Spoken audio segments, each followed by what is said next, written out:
Video شروع کرنے سے پہلے انفو انسائیڈ کے ناظرین کو السلام علیکم۔ آج کی اس ویڈیو میں ہم لبنان کی سیر کرنے جا رہے ہیں۔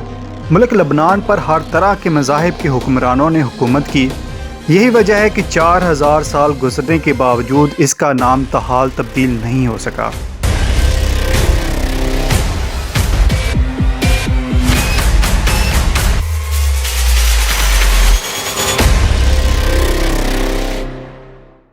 لبنان مشرق وسطیٰ کا ایک اہم ملک ہے جسے اسرائیل اپنے محل وقوع کے لحاظ سے نہایت اہمیت دیتا ہے اور گریٹر اسرائیل کا حصہ سمجھتا ہے۔ یہی وجہ ہے کہ اسرائیل اور لبنان کے درمیان چھوٹے پیمانے پر جنگیں ہو چکی ہیں۔ مسلمانوں کے نزدیک لبنان انبیاء کی سرزمین کے طور پر جانا جاتا ہے۔ بہت سے انبیاء انسان کی ہدایت کے لیے یہاں تشریف لا چکے ہیں۔ حضرت الیاس اور حضرت ایوب علیہ السلام کو نبی بنا کر اسی شہر میں بھیجا گیا تھا۔ آج انفو انسائیڈ چینل اپنے ناظرین کو لبنان کے بارے میں ایسی باتیں بتائے گا جن کے بارے میں نئی نسل مکمل نا آشنا ہے، اس لیے اس ویڈیو کو آخر تک ضرور دیکھیں۔ میں ہوں آصف علی اور آپ دیکھ رہے ہیں انفو انسائیڈ۔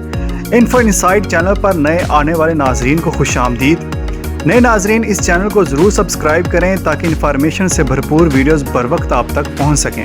لبنان کو عربی میں لبنان، انگلش میں لبنان اور اردو میں لبنان بولا جاتا ہے۔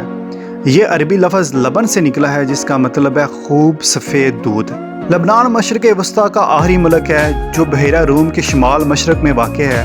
یہی وجہ اس ملک کو یورپ میں بہت اہمیت دی جاتی ہے۔ اگر یہاں کے کلچر کو دیکھا جائے تو یورپین تہذیب نمایاں نظر آتی ہے۔ یہ ملک سمندری اور پہاڑی علاقوں پر مشتمل ہے۔ یہاں کی عورتیں مردوں سے زیادہ پڑھی لکھی ہیں۔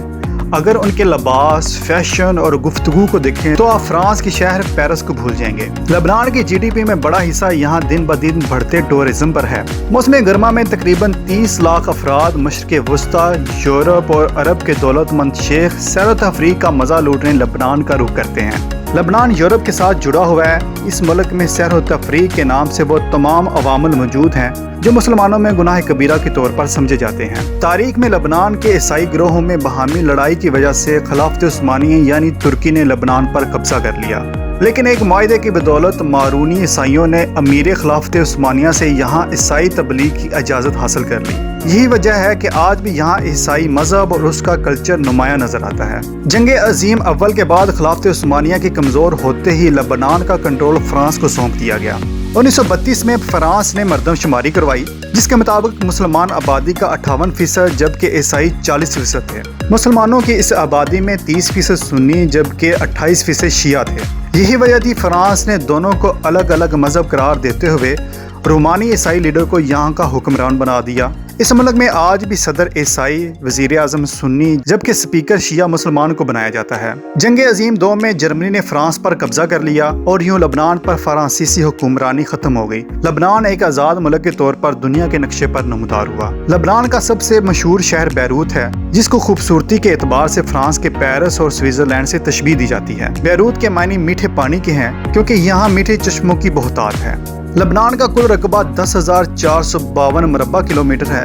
یہ دنیا میں رقبے کے لحاظ سے 37واں بڑا ملک ہے۔ اس وقت لبنان کی کل آبادی 70 لاکھ سے زائد ہے جن میں اب 60% مسلمان اور 40% عیسائی آبادی ہے۔ آبادی کے لحاظ سے یہ دنیا میں 160ویں نمبر پر آتا ہے۔ اللہ کے نبی حضرت ایوب علیہ السلام نے تبلیغ کا کام لبنان سے شروع کیا اور اللہ کی طرف سے آزمائش میں مبتلا ہو گئے۔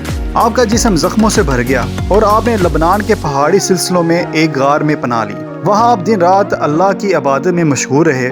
ایک دن اللہ پاک نے آپ سے فرمایا کہ زمین پر پاؤں مارو، جس سے وہاں میٹھے پانی کا چشمہ جاری ہو گیا۔ آپ اس چشمے میں نہائے جس سے آپ کے جسم پر موجود تمام زخم ٹھیک ہو گئے۔ آپ کے صبر کے بدلے اللہ پاک نے سونے کی ٹڈیوں کی بارش برسائی۔ اس لحاظ سے لبنان کو سونے کی ٹڈیوں والا شہر بھی کہا جاتا ہے۔ لبنان کی کرنسی ڈالر ہے۔ ایک پاکستانی روپے کے بدلے آپ 10 لبنانی ڈالر حاصل کر سکتے ہیں۔ لبنان میں پیدا ہونے والا بچہ ملکی نیشنلٹی حاصل نہیں کر سکتا۔ نیشنلٹی حاصل کرنے کے لیے بچے کے باپ کا لبنانی ہونا ضروری ہے۔ دنیا میں جس ملک پر سب سے زیادہ کتب لکھی گئی وہ لبنان ہی ہے۔ لبنان عرب ممالک میں واحد ملک تھا جسے گھروں میں ریڈیو اور ٹی وی رکھنے کی اجازت دی گئی۔ مشرق وسطیٰ میں لبنان وہ واحد ملک ہے جس میں